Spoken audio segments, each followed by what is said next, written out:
Hey everyone, welcome to Grace Chapel. My name's Dave and I work on the digital ministry team, producing all the videos you watch here on our YouTube channel. And speaking of our YouTube channel, give this video a like or a comment saying hello. We'd love to hear from you, and don't forget to subscribe if you're not. So this summer, like many of you, we've been getting our beach trips in, and we have two daughters, a 4-year-old, happy birthday Mercy, and a 9-month-old named River. And River just started crawling a few weeks ago.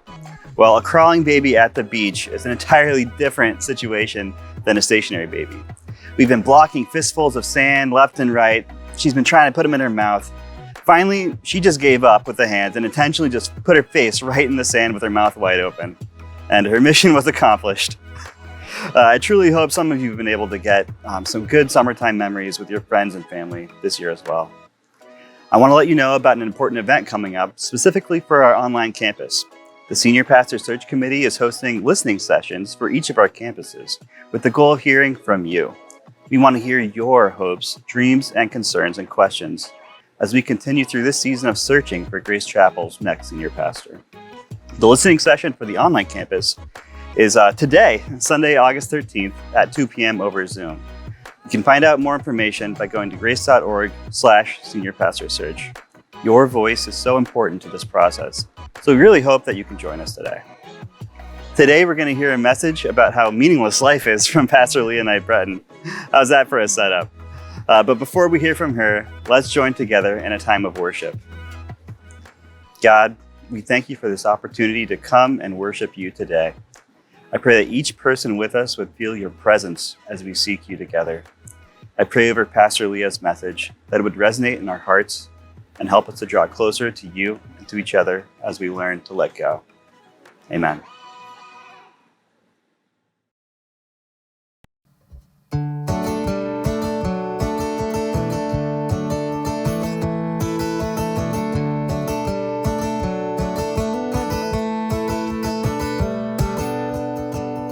How firm a foundation, ye saints of the Lord, is laid for your faith in his excellent word. What more can he say than to you he has said? To you who for refuge to Jesus have fled.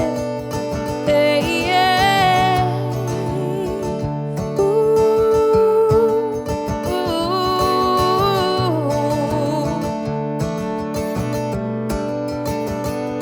Fear not, I am with you. Oh, be not dismayed, for I am your God and will still give you aid.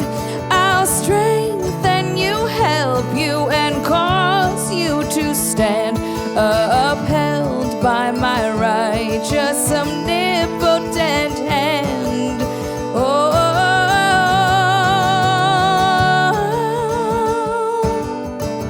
hey, hey, oh, when through the deep waters I call you to go, the rivers of sorrow will not overflow, for I will be with you, your troubles to bless and sanctify, to you your deepest distress. The soul that on Jesus has leaned for repose, I will not desert to her foes. That soul, though all hell should endeavor to shake, I'll never, no, never, no, never forsake. That soul, though all hell should endeavor to shake, I'll never, no, never, no, never forsake.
So 4 years ago, I gave birth to my first child. Now, I had all kinds of ideas about how this would go, as one does, and I thought I was prepared, but it turns out it's pretty hard to prepare for one of the most intense and rapid physical changes one bodies can undergo. As I've been studying and preparing for this message and for this series on change, I just keep coming back to my learnings and my experience giving birth. Don't worry, I'll spare you the details, but I do want to take you back 4 years ago for just a moment. Now, some of you may know, especially those of you from my student ministry days here, my love for things like essential oils and twinkle lights and all the vibes. Well, you can imagine this was a very big part of my preparation and vision for giving birth. I had prepared like a whole scene in my mind and in my bag to help with the labor. I have essential oils. I have a playlist. I have twinkle lights. I have popsicles and coconut water and snacks. But several hours into labor and a hospital transfer later, after intending to give birth at the local birth center, none of what I planned or expected happened. It was hard. And I found myself in a battle with myself for hours. I labored in total for just about 24 hours, and my contractions were overlapping for most of that time, so it was absolutely exhausting work. It was around midnight, after having gone into labor early that morning, that I totally reached my limits. And I'm stuck at what they call 8 centimeters, and I need to get to 10. So close, but I could not do it anymore.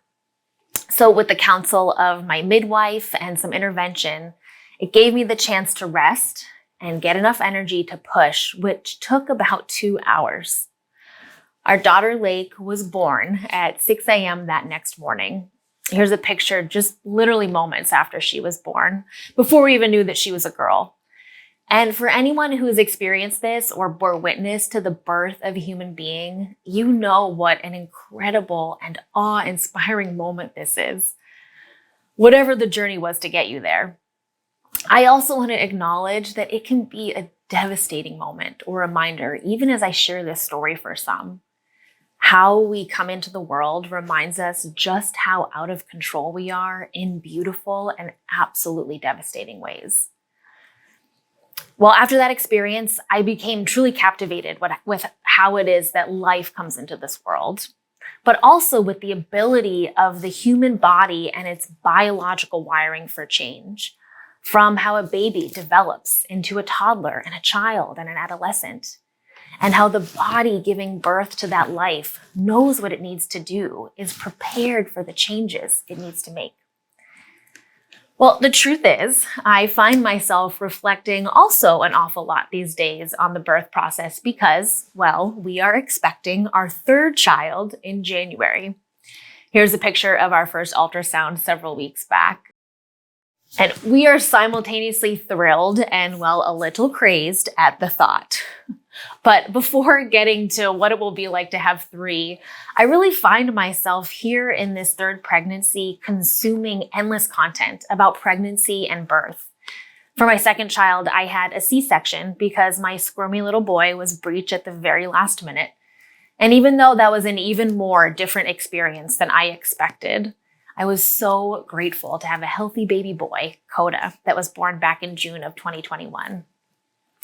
But given these experiences, I'm all the more mentally preparing myself for labor, knowing I'd like to give birth naturally, despite my previous C-section. And as I've done that, I've learned a whole lot more about what the body is actually doing in labor. As I've listened to podcasts endlessly about birth stories and have been consuming books about various labor methods, I've realized just how important it is to let go. For my first labor, I was afraid of the pain that came with the changes that my body was trying to make. I didn't know that at the time, but in reflecting, I've realized that. And I was bracing against the changes my body was trying to undergo. My body knew what it needed to do, but my head was resisting. I was scared. But as I'm learning, it's actually when you let go and allow the body to do what it needs to do that labor can best progress and new life can come as a result. Now, certainly it isn't always that way, the way labor goes. And thank God that we have medical advancements these days to help when things don't go as planned. But this all got me thinking about how new things come to be and the fight within us to want and yet resist the new. Because the journey to get there can be really hard. It can be painful. It can be a labor, but it can also be productive. And it's the path to new life. And it can help, I think, to have the right expectations for what's happening when the changes are upon us. Last week, we began a new series called Up in the Air. And we're calling it that because the changes that we face tend to put us in a position of feeling like we're totally disrupted and unplanted in transition in mid-air.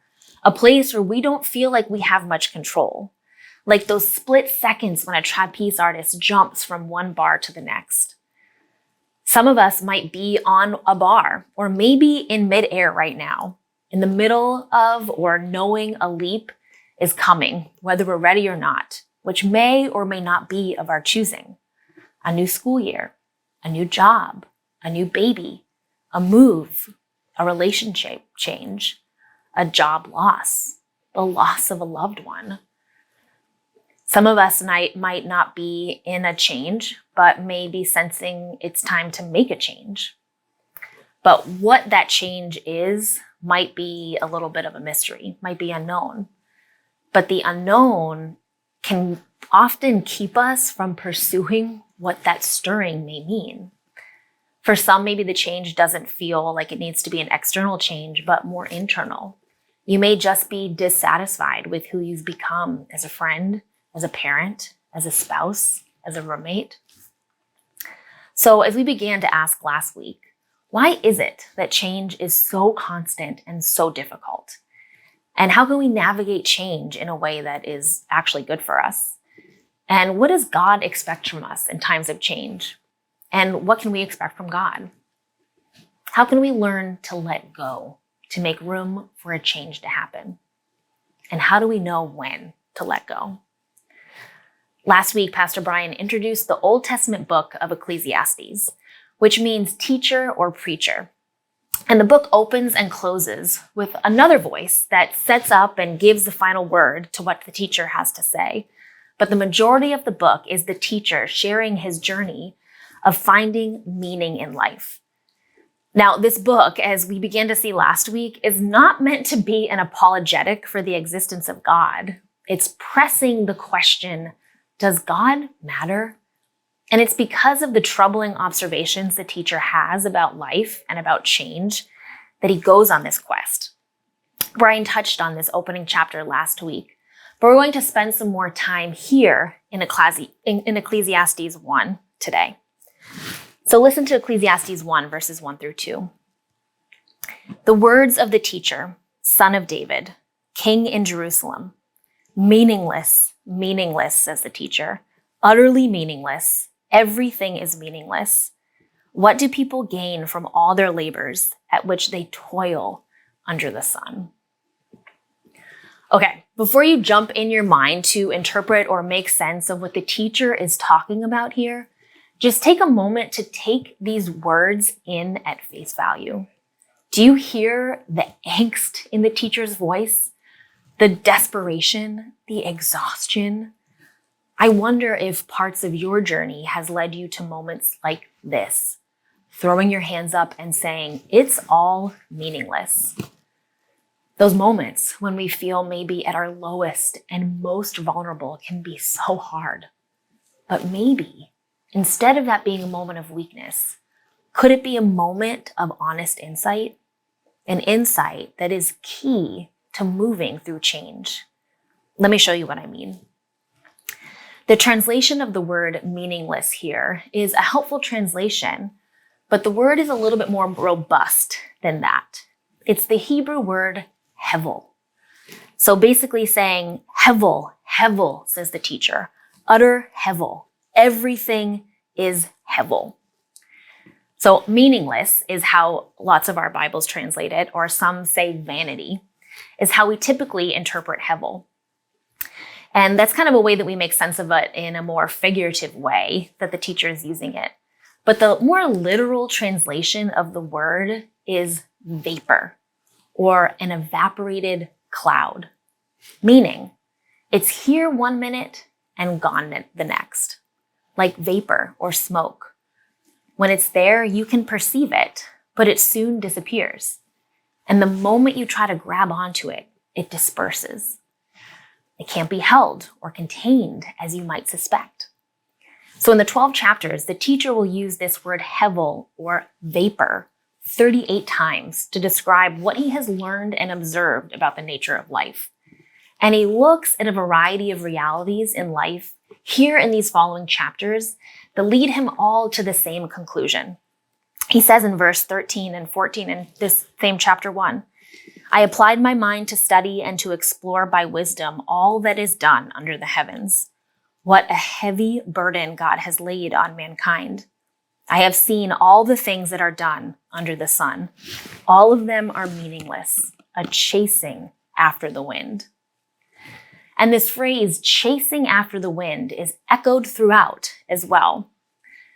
It turns out Kansas's song, Dust in the Wind, isn't just a poetic or dark observation about life. It's a biblical observation about life. Same old song, the song says. Ecclesiastes 1:10. Is there anything of which one can say, look, there is something new. It was here already, long ago. It was here before our time. Same old song. Just a drop of water in an endless sea. Ecclesiastes 3:14. I perceive that whatever God does endures forever. Nothing can be added to it, nor taken from it. All we do crumbles to the ground, though we refuse to see, says the song. Now don't hang on. Nothing lasts forever but the earth and sky. Ecclesiastes 1:3-4. What does man gain by all the toil at which he toils under the sun? A generation goes and a generation comes, but the earth remains forever. It slips away and all your money won't buy another minute, the song says. Ecclesiastes 2, verse 20. So I turned about and gave my heart up to despair over all the toil of my labors under the sun. Because sometimes a person who has toiled with wisdom and knowledge and skill must leave everything to be enjoyed by someone who did not toil for it.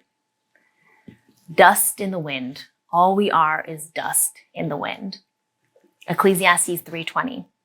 All go to the same place.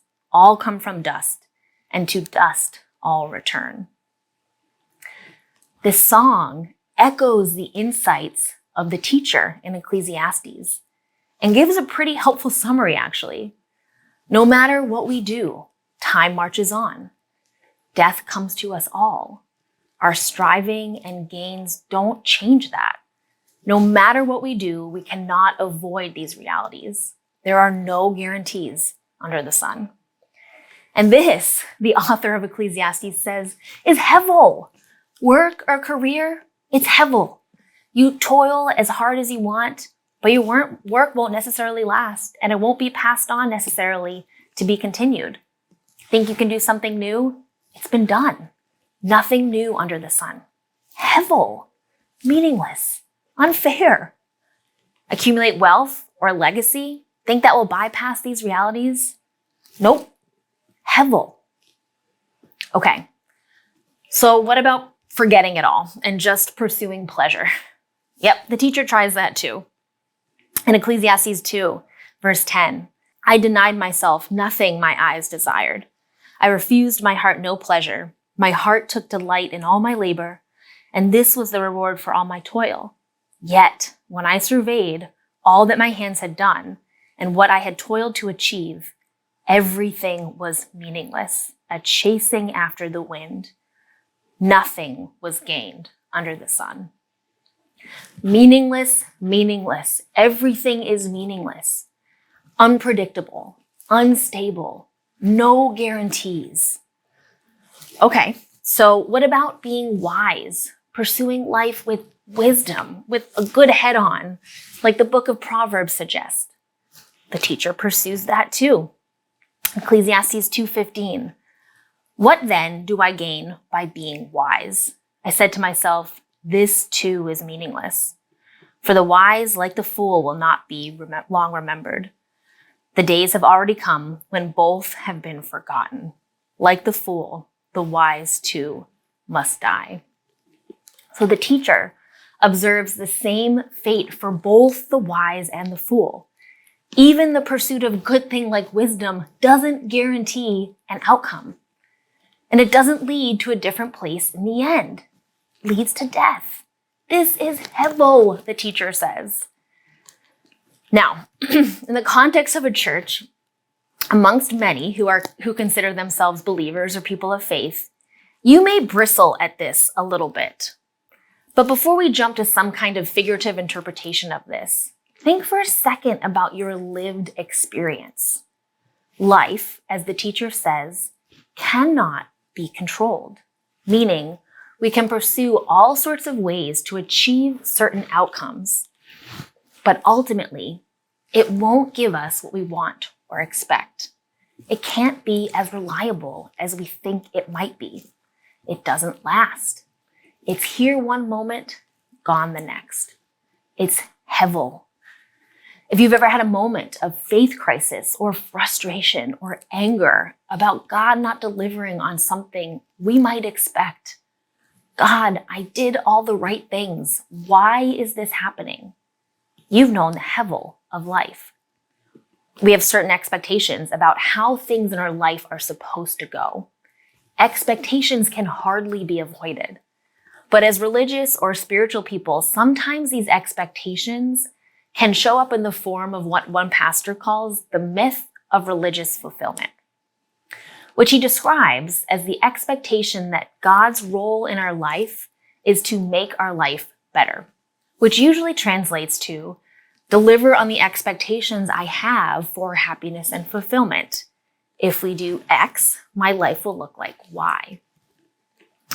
We can try and live certain ways, pursue certain things, good things, but even this doesn't guarantee anything. The book of Job explores this painful reality, which brings us to change. If this is how life works, change is less about the universe or even God behaving in a way that is an anomaly or out of character. Change often reveals to us how our expectations are not in line with the way life works, and even sometimes the way God works. Now, there are expectations we have that are in line with the Creator's intentions, expectations of justice and of love, and we are right to be devastated when we and others fall short. But in this imperfect world, how does God and meaning in life work? What should we expect? And how might this all help us move through change?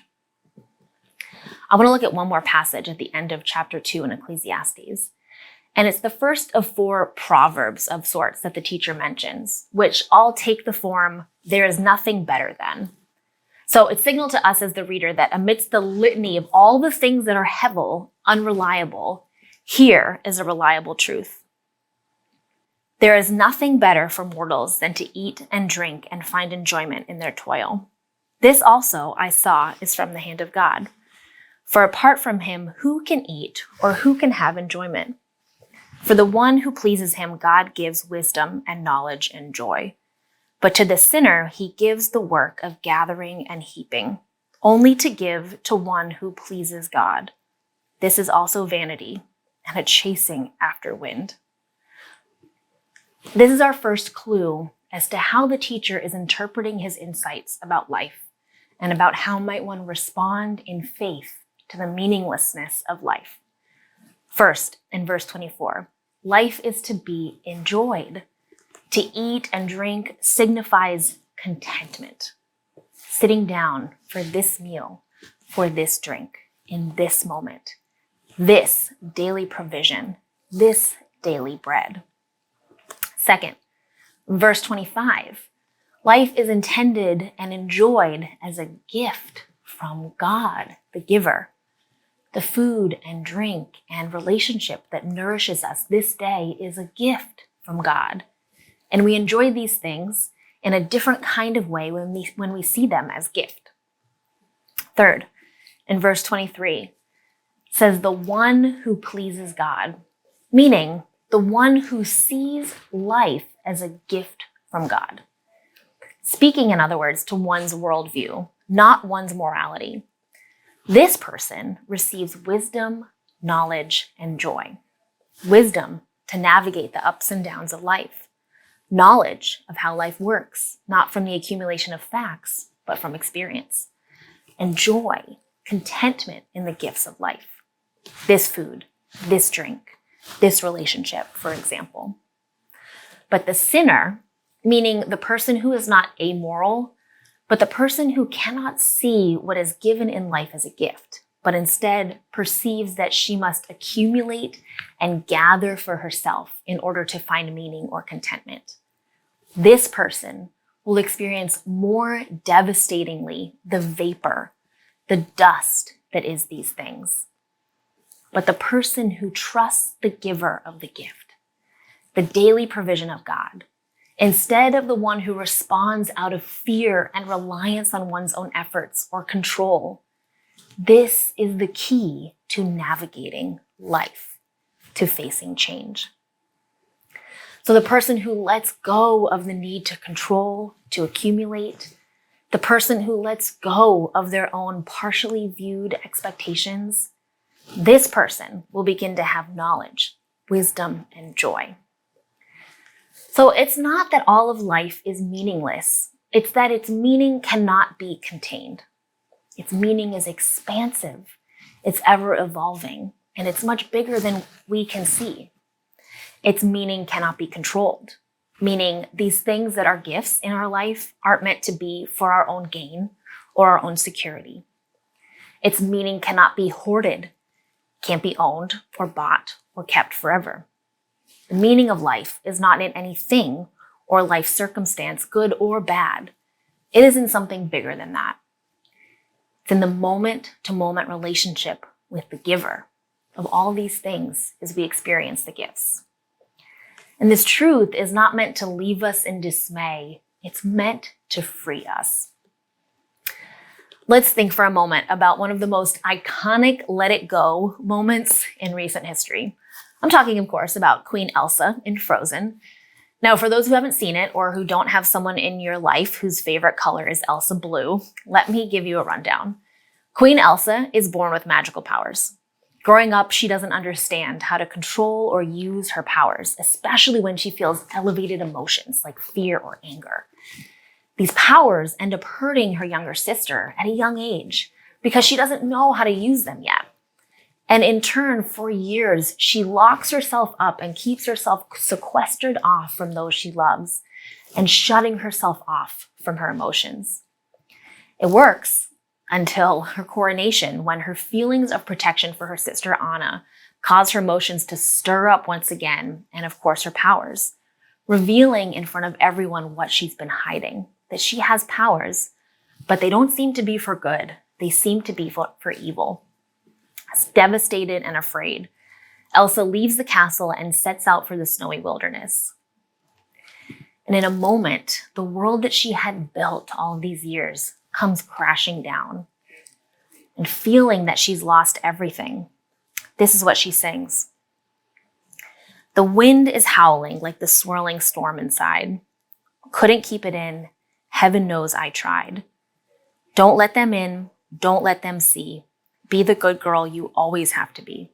Conceal, don't feel, don't let them know. Well, now they know. Let it go. Let it go. Can't hold it back anymore. Let it go. Let it go. Her lyrics get at something about why change is so hard. It's because we feel like we're losing a part of who we are, a part of what we have built. Losing the sense of control that we have for the reality that we know. The wind is howling like the swirling storm inside, she says.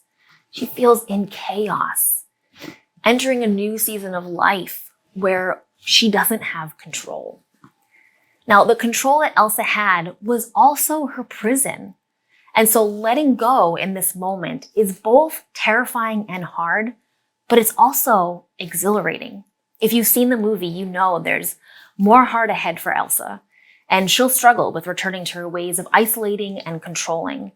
But this is a critical, no turning back kind of moment for her.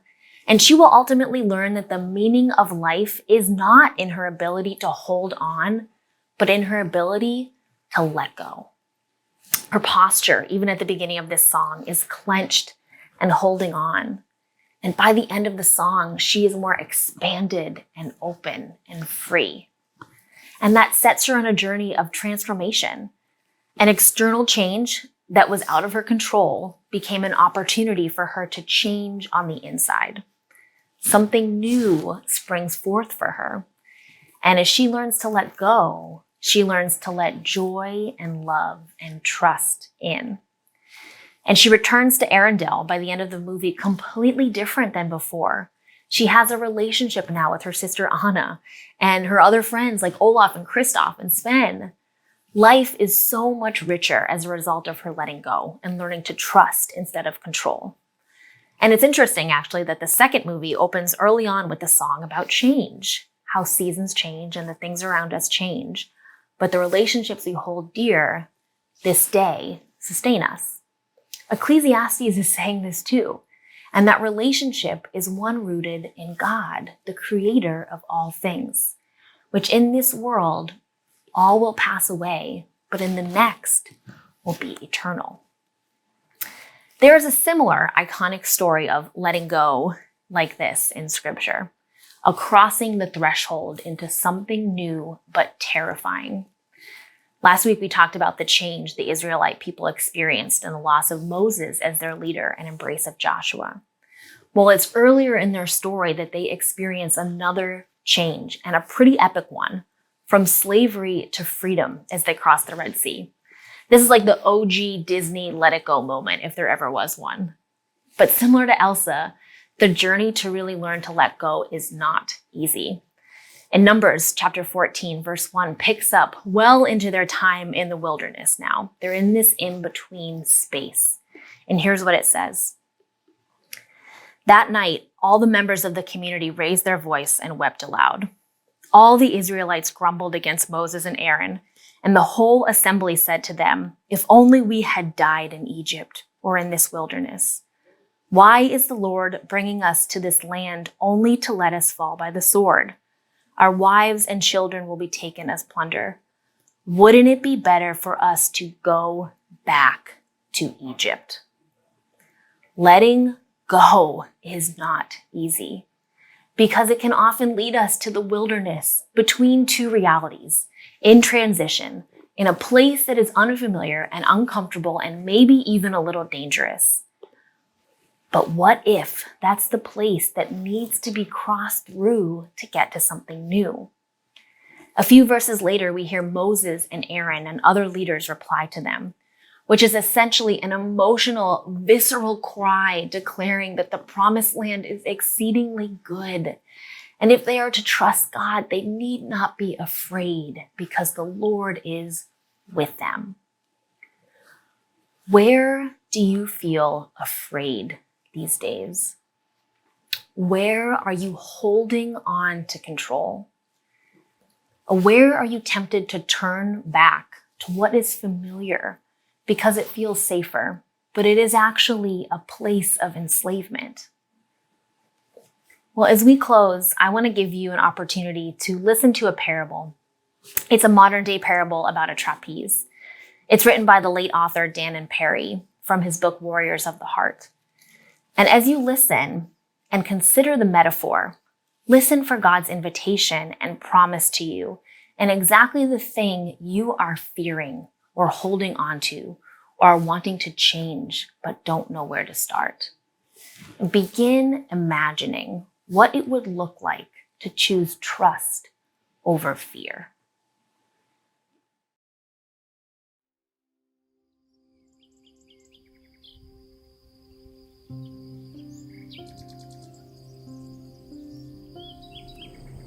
Sometimes I feel that my life is a series of trapeze swings. I'm either hanging onto a trapeze bar, swinging along, or for a few moments in my life, I'm hurtling across space in between trapeze bars. Most of the time, I spend life hanging on for dear life to one of my trapeze bar with a moment. It carries me along at a certain steady rate of swing. And I have this feeling that I'm in control of my life. I know most of the right questions, and even some of the answers. But every once in a while, as I'm merrily, or not so merrily, swinging along, I look out ahead of me and into the distance, and what do I see? I see another trapeze bar swinging towards me. It's empty. And I know that in that place in me that knows that this new trapeze bar has my name on it. It's my next step, my growth, my aliveness coming to get me. In my heart of hearts, I know that for me to grow, I must release my grip on this present, well-known bar and move to the next one. Each time it happens to me, I hope, I pray that I won't have to let go of that bar, my old bar, completely before I grab onto the new one. But in my knowing place, I know that I must totally release my grasp on my old bar. And for some moment in time, I must hurtle across space before I can grab onto the new bar. Each time I'm filled with terror. It doesn't matter that in all my previous hurdles across the void of unknowing, I've always made it.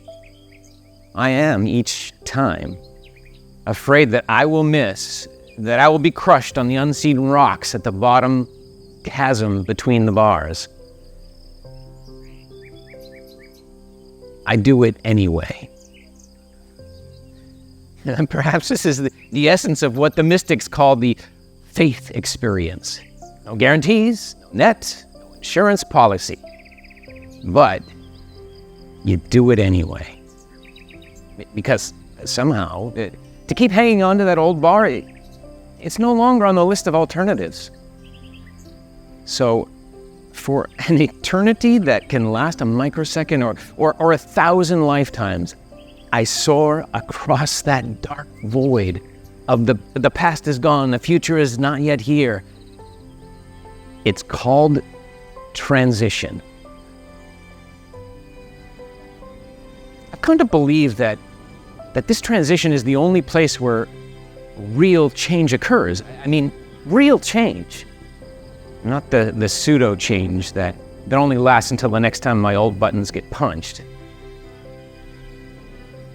And I've noticed that in our culture, this transition zone is looked upon as a no thing, a no place between spaces, between places. Sure, the old trapeze bar was real, and that new one coming towards me, well, I hope that's real too, but the void in between, is that just a scary, confusing, disorienting nowhere that must be gotten through as fast and as unconsciously as possible? No, what a waste. It's an opportunity. I mean, I have a sneaking suspicion that the transition zone is the only real thing, and the bars are illusions, that we dream up to avoid the void of the real change, the real growth that occurs for us. Yeah, whether or not my hunch is true, it remains that the transition zone in our lives, they're incredibly rich places. They should be honored, even savored. Yes, even with all the pain and fear and feelings of being out of control that can, but not necessarily accompany transitions, they're still the most alive, the most growth-filled, passionate, and expansive moments in our lives.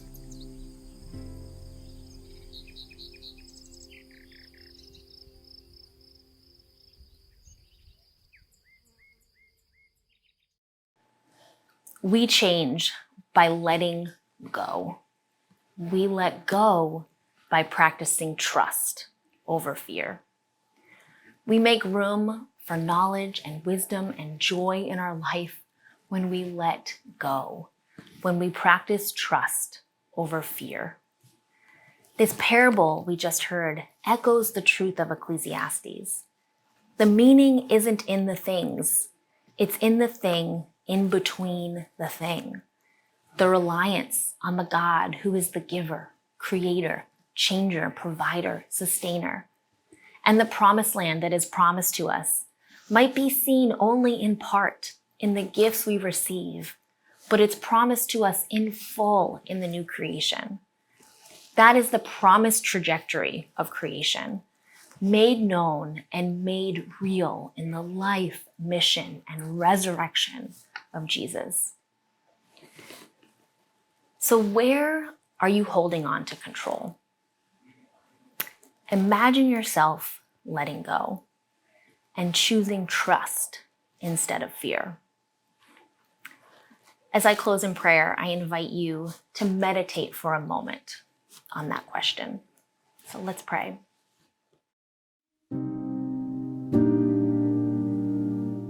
Triune God, Father, Spirit, and Son, gently reveal to us something in our life, something that we are holding on to, that we are afraid to let go of, that we are trying to control, that we are expecting a certain outcome from. I bring that to mind right now, without second guessing or searching for the right thing in this moment or judging the thing. What is it? Where am I holding on to control? I imagine myself clenching my fist around it. Maybe I physically hold my hands in a fist right now to feel and represent in my body that control. With my hand still clenched, I allow myself to imagine your hands now wrapped around mine.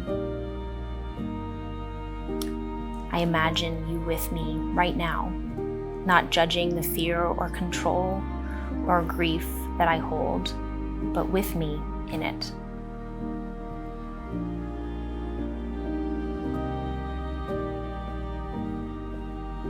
And as I'm ready, I embody the trust you invite me to practice by slowly unclenching my fist so that it is finally an open palm facing up.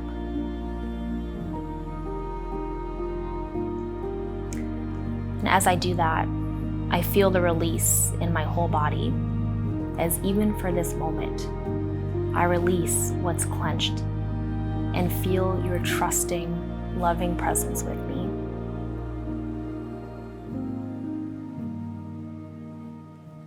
Help me to take this moment, this feeling into my day, and may it be a seed of beginning to practice trust over fear. Amen.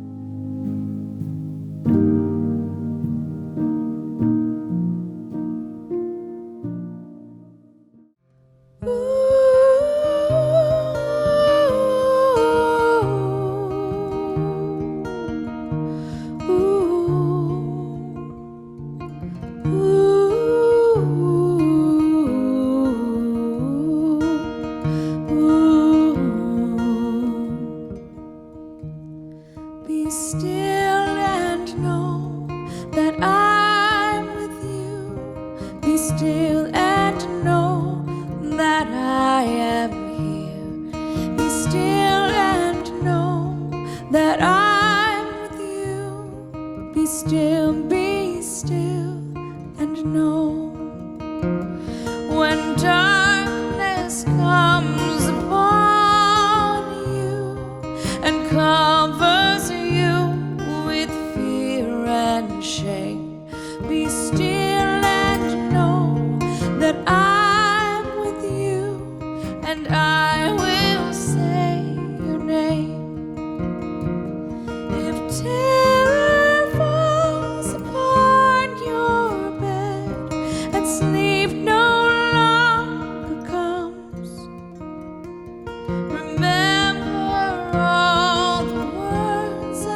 no one is standing beside you, be still. When you go through the valley and shadows come down from the hill, if morning never comes to be still, be still, be still. If you forget the way to go and lose where you came from, if no one is standing beside you, be still and know I am. Be still and know that I'm with you. Be still and know. Be still and know I am. Be still and know I am.